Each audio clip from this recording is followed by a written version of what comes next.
say the ratio between people and land is reversed here. Mm-hmm. So, and I like the toughness of the landscape and the coming up against the weather, and then, you know, it's just not, you're not surrounded by buildings. Also, because we have 7 reservations, Indian reservations here, there's very much a presence of the native population. And I learned a lot about it. And but there's a connection between, sort of a natural connection between conservation of landscape is really a fight for land and sustainability. And it's connecting with, and then native, indigenous art, indigenous culture, and the wars were about the fight for land, for their land. So there's that connection of a fight over the landscape. And so I'm very interested in looking at native work because their work emerges from an intact landscape. You know, ecological systems are intact. And so and then of course they very much participate within their landscape. They derive their sustenance.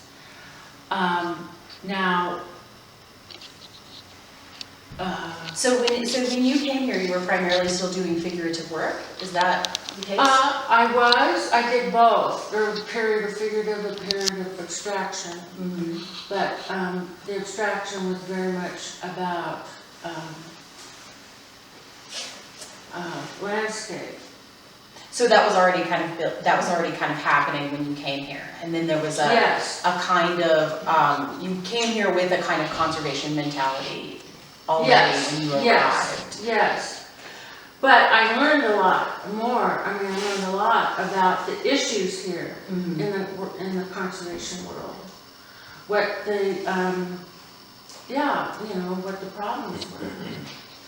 The air we breathe. We wouldn't be around without it. So I just don't see it as at all as a absence. It's very much a presence. That makes sense to me. I mean, I think if you think about so the ways that we have thought about negative space in the past, the way that artists in the Renaissance, for example, might have thought about negative space in an image. Is it's all the space that's not the figure, right? It's all the space that's not the figure, and the figure is the thing that carries beauty and virtue and heroicism and grace, and everything that is not the figure, again in a kind of classical or Renaissance construction would be what to us is the environment, but what to them is everything that's not beautiful and virtuous.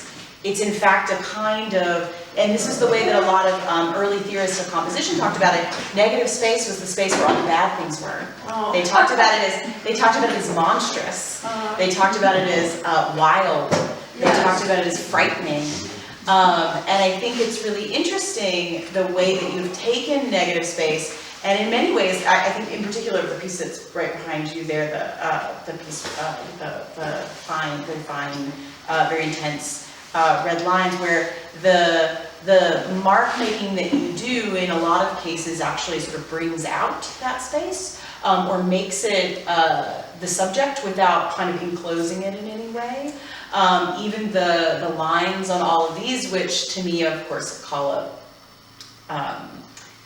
rows of wheat or rows of fencing, never quite come to the edge of the canvas or to the edge of the page. So there's this sense of kind of demarcating without enclosing. that happens also in the canvases that are in there. And I wonder if that's something that you were thinking consciously about, or whether that's something you kind of come to more intuitively. Not consciously, no. Back up, that was a lot of stuff. Sorry. I'm sorry I just trapped you through the history of composition. Well, what I want to comment on is, about the Renaissance, the way the thinking was, and I feel, even though I've had a good grounding in Euro-American history, art history, and then the practice of art, as we were taught, I'm really kind of, while I have a great respect and love for the long tradition of painting, I really am in reaction to it. And in the sense that, the space, it's not negative, it's an active component. It's not a scary thing. It is not an evil thing. And also, in terms of the paintings, the perspective is not one point perspective. It's all perspectives. I mean, it's aerial. Well, it's just this, as I say.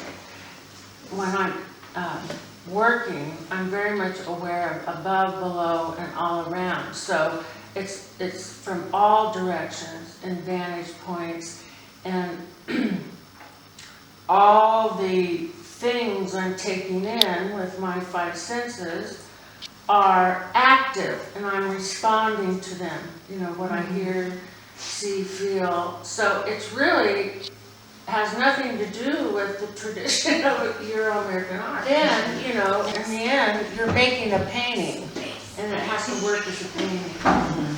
So, but these, red and black are good together. They are. The Russians do it. Yeah. So, and then these blues. So it's also just what works best as a painting or as a piece. And yeah, I get very fine oil paints, and so you're right. The colors that we are able to have now are really newish.